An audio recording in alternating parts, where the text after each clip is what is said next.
ਵਾਲੇਕੁਮ ਜੀ ਅਖਤਰ ਭਾਈ। ਅਖਤਰ ਭਾਈ, ਤੁਸੀਂ ਕਿਹੜੇ ਪਿੰਡ ਦੇ ਰਹਿਣ ਵਾਲੇ ਹੋ? ਅਸੀਂ ਲੋਕ ਸਿੰਘਪੁਰਾ ਦੇ ਰਹਿਣ ਵਾਲੇ ਹਾਂ। ਤੇ ਅੱਜ ਤੁਸੀਂ ਮੇਜਰ ਜ਼ਫਰੁੱਲਾ ਚੱਠਾ ਸਾਹਿਬ ਕੋਲ ਆਏ ਹੋ ਤੇ ਕਿਸ ਵਜ੍ਹਾ ਤੋਂ ਆਏ ਹੋ? ਅਸੀਂ ਇਸ ਵਾਸਤੇ ਆਏ ਹਾਂ ਕਿ ਗੌਰਮੈਂਟ ਨੇ ਸਾਡਾ ਤਾਂ ਕੋਈ ਕਰਨਾ ਨਹੀਂ, ਇਹ ਤੋਂ ਸਾਨੂੰ ਉਮੀਦ ਹੈ ਕਿ ਸਾਨੂੰ ਕੋਈ ਉਮੀਦ ਹੈ ਕਿ ਇੱਥੋਂ ਤੁਹਾਨੂੰ ਕੋਈ ਹਾਂਜੀ ਮਦਦ ਹੋ ਜਾਏਗੀ ਹੌਸਲਾ ਅਫਜ਼ਾਈ ਕਰਨ ਦੇ? ਅੱਛਾ, ਤੁਸੀਂ ਮੈਨੂੰ ਇਹ ਦੱਸੋ, ਅੱਲਾ ਮਾਫ ਕਰੇ, ਅਸੀਂ ਸਲਾਬ ਦੇ ਵਿੱਚ ਵੇਖਿਆ ਕਿ ਕਾਫੀ ਦੁਨੀਆ ਦਾ ਮਾਲ ਜਾਨਵਰ ਦਾ ਬੜਾ ਨੁਕਸਾਨ ਹੋਇਆ। ਹਾਂਜੀ, ਤੁਹਾਡੇ ਕਿੰਨੇ ਜਾਨਵਰ ਦਾ ਨੁਕਸਾਨ ਹੋਇਆ? ਮੇਰੇ 14 ਡੰਗ ਜਾਨਵਰਾਂ ਦਾ ਨੁਕਸਾਨ। 14 ਜਾਨਵਰਾਂ ਦਾ ਨੁਕਸਾਨ ਹੋਇਆ। ਹਾਲੇ ਤੱਕ ਤੁਸੀਂ ਆਪਣੇ ਤੌਰ ਤੇ ਤਲਾਸ਼ ਕਰ ਰਹੇ ਹੋ ਕਿ ਤੁਹਾਨੂੰ ਕੋਈ ਸਰਕਾਰ ਵੱਲੋਂ ਕੋਈ ਕਿਸੇ ਦੀ ਤਰਫ ਦੀ ਹੈਲਪ ਮਿਲੀ ਹੈ? ਆਪਣੇ ਤੌਰ ਹੀ ਕਰ ਰਹੇ ਹਾਂ, ਸਰਕਾਰ ਦੀ ਕੋਈ ਹੈਲਪ ਨਹੀਂ ਮਿਲੀ। ਅੱਛਾ, ਸਰਕਾਰ ਦੀ ਤੁਹਾਨੂੰ ਹਾਲੇ ਤੱਕ ਕੋਈ ਹੈਲਪ ਨਹੀਂ ਮਿਲੀ, ਨਾ ਹੀ ਕਿਸੇ ਨੇ ਕੋਈ ਮਦਦ ਕੀਤੀ ਹੈ ਜਾਂ ਕਿ ਕਿਵੇਂ ਲੋ ਭਾਈ ਜਾਨ ਆਪਣੇ ਖਾਣ ਪੀਣ ਵਾਸਤੇ ਕੋਈ ਗੁਜ਼ਾਰਾ ਕਰ ਲਓ, ਕਿਉਂਕਿ ਤੁਹਾਡਾ ਮਾਲ ਮਵੇਸ਼ੀ ਨਾਲ ਹੀ ਗੁਜ਼ਾਰਾ ਸੀ। ਹਾਂਜੀ, ਕਿਸੇ ਨੇ ਸਾਨੂੰ ਪੁੱਛਿਆ ਤੱਕ ਨਹੀਂ ਹੈ ਬੇਟਾ ਕਿ ਤੁਸੀਂ ਕਿਸ ਹਾਲਤ ਜੀ ਰਹੇ ਹੋ। ਅੱਛਾ, ਸਰਕਾਰ ਵੱਲੋਂ ਤੁਹਾਨੂੰ ਕਿਸੇ ਬੰਦੇ ਨੇ ਤਾਮਨ ਨਹੀਂ ਕੀਤਾ? ਹਾਂਜੀ।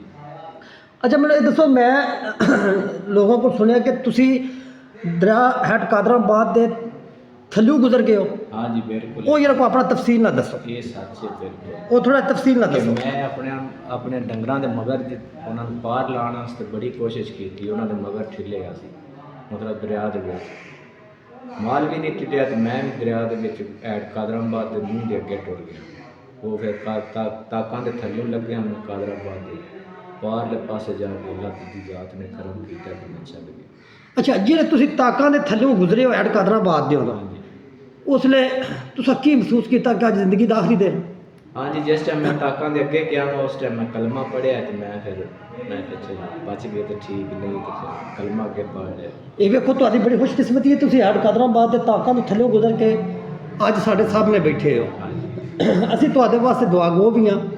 ਇਹਦੇ 'ਚ ਵੀ ਦੱਸੋ, ਟੋਟਲ ਮਾਲ ਜਿਹੜਾ ਸੀ ਰੁੱਖ ਲਾਉਣ ਦਾ ਕਿੰਨਾ ਕੁ ਰੁੜਿਆ? ਉਹ ਤਕਰੀਬਨ ਕੋਈ 150-200 ਡੰਗਰ ਹੈ ਸੀ, ਜਿਨ੍ਹਾਂ ਦੇ ਵਿੱਚੋਂ ਕੁਝ ਮਿਲ ਗਏ ਨੇ, ਕੁਝ ਹਾਲੇ ਤੱਕ ਨਹੀਂ ਮਿਲੇ। ਅੰਦਾਜ਼ਨ ਕਿੰਨੇ ਕੁ ਮਿਲ ਗਏ ਤੇ ਕਿੰਨੇ ਕੁ ਲਈ?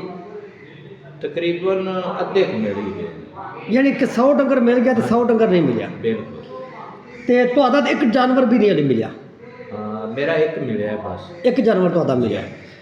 ਕਿਆ ਤੁਸੀਂ ਚਾਹੁੰਦੇ ਹੋ ਸਰਕਾਰ ਕੋ ਤੁਹਾਡੀ ਹੈਲਪ ਕਰੇਗੀ ਕਿ ਨਹੀਂ? ਤੁਹਾਨੂੰ ਕੋਈ ਉਮੀਦ ਹੈ ਸਰਕਾਰ ਜੀ ਹੈਲਪ ਕਰੇਗੀ ਤਾਂ ਠੀਕ ਹੈ। ਜਿਨ੍ਹਾਂ ਨੇ ਮਾਲ ਸਾਡਾ ਫੜਿਆ ਹੈ ਉਹ ਵੇਚਦੇ ਨੇ ਪਏ, ਕੁਝ ਕਿਸਾਨਾਂ ਕੋਲ ਜਾਂਦੇ ਆ, ਉਹ ਸਾਡੇ ਕੋਲ ਪੈਸੇ ਮੰਗਦੇ ਨੇ ਵੀ ਇੰਨੇ ਪੈਸੇ ਦਿਓ ਤੇ ਆਪਣੇ ਮਾਲ ਲੈ ਜਾਓ। ਇਹਦੇ ਵਿੱਚ ਜਿਹੜੇ ਤੁਸੀਂ ਮੌਜੂਦਾ ਲੋਕ ਸਰਕਾਰ ਦੇ ਨਾਲ ਉਹਨਾਂ ਨਾਲ ਗੱਲ ਕੀਤੀ ਹੈ? ਜੀ, ਉਹਨਾਂ ਨੂੰ ਆਖਿਆ ਹੈ, ਅੱਜ ਕਾਫੀ ਦਿਨ 8 ਦਿਨ ਹੋ ਗਏ ਨੇ, ਕੁਝ ਮਵੇਸ਼ੀ ਮਰਦੇ ਨੇ ਪਏ, ਮਾਸੂਮ ਵਾਲੀਆਂ ਮੱਝਾਂ ਨੇ। ਕਿਹਨੂੰ ਤੁਸੀਂ ਜਾ ਕੇ ਆਖਿਆ? ਬੱਚੇ ਸੁੱਟ ਦਿੱਤੇ ਨੇ। ਐਸਪੀ ਨੇ ਵੀ ਆਖਿਆ, ਉਹ ਮਤਲਬ ਉੱਥੇ ਪੁਲਿਸ ਜਿਹੜੀ ਬੈਠੀ ਹੈ ਕਾਦਰਾਬਾਦ, ਉਹਨਾਂ ਨੇ ਵੀ ਆਖਿਆ, ਇੰਤਜ਼ਾਮੀਆਂ ਜਿਹੜੇ ਨੇ ਜੀ ਉਹਨਾਂ ਨੇ ਸਾਡੀ ਕੋਈ ਗੱਲ ਨਹੀਂ ਸੁਣੀ। ਸਾਡੇ ਮਵੇਸ਼ੀ ਅਜੇ ਕੁਝ ਜਿਹੜੇ ਨੇ ਹੈਡ ਕਾਦਰਾਬਾਦ ਤੋਂ ਉੱਥੇ ਡੱਕੇ ਨੇ ਵਾੜੇ ਦੇ ਵਿੱਚ ਡੱਕੇ ਕੁਝ ਮਰ ਰਹੇ ਨੇ, ਕੁਝ ਸਾਡੇ ਜਿਹੜੇ ਸੂਣ ਵਾਲੀਆਂ ਸੀ ਮੱਝਾਂ ਗਾਵਾਂ, ਉਹਨਾਂ ਨੇ ਬੱਚੇ ਸੁੱਟ ਦਿੱਤੇ ਨੇ। ਹਾਲੇ ਤੱਕ ਸਾਨੂੰ ਉਹ ਨਹੀਂ ਮਿਲੀਆਂ।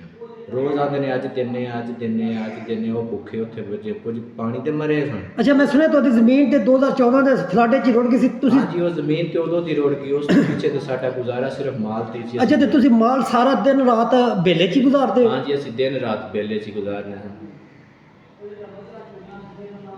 ਬੇਲੇ 'ਚ ਹੀ? ਹਾਂਜੀ, ਬੇਲੇ 'ਚ ਬਿਲਕੁਲ।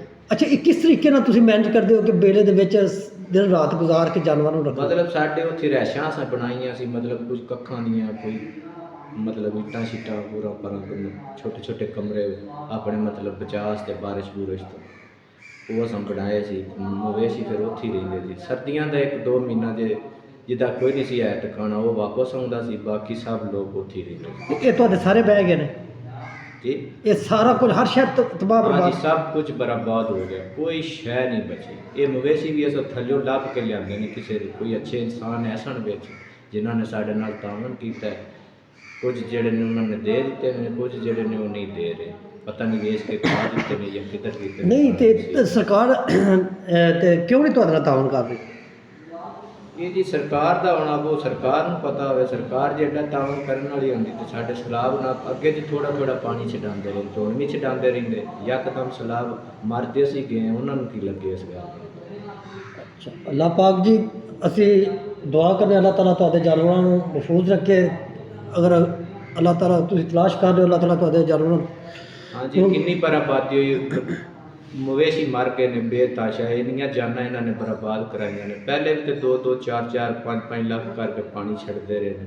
ਕਿੰਨੀ ਦੇਰ ਹੋ ਗਈ ਹੈ ਪਾਣੀ ਆਉਂਦਿਆਂ ਨੂੰ, ਇਹਨਾਂ ਨੇ ਯਕਦਮ ਪਾਣੀ ਛਡਵਾ ਕੇ ਇਹ ਬੜਾ। ਕੀ ਸਮਝਦੇ ਹੋ ਕਿ ਇਹ ਸਲਾਬ ਜਿਹੜਾ ਦਰਿਆ ਚਨਾਬ ਤੋਂ ਗੁਜ਼ਰਿਆ ਹੈ, ਹਾਂਜੀ, ਐਡ ਹਾਨਕੀ ਤੇ ਐਡ ਕਾਦਰਾਬਾਦ ਦੇ ਦਰਮਿਆਨ ਇਹ ਗਾਉਂ ਹੁੰਦਾ ਹੈ? ਸਟਾਰਟਿੰਗ ਤੋਂ ਜਿਸ ਦਿਨ ਤੋਂ ਇਹ ਪਾਣੀ ਇਹਨਾਂ ਛਡਾਉਣਾ ਸ਼ੁਰੂ ਕੀਤਾ ਹੈ 2 ਲੱਖ 2.5 ਲੱਖ ਤੋਂ ਲੈ ਕੇ ਮਤਲਬ ਕਿ ਜਿਹੜਾ ਪਾਣੀ ਹੁਣ ਗੁਜ਼ਰ ਲਿਆ ਇਹ ਤਕਰੀਬਨ ਕੋਈ 40-45 ਲੱਖ ਪਾਣੀ ਇਸ ਦਰਿਆ ਦੇ ਵਿੱਚੋਂ ਗੁਜ਼ਰ ਚੁੱਕਿਆ।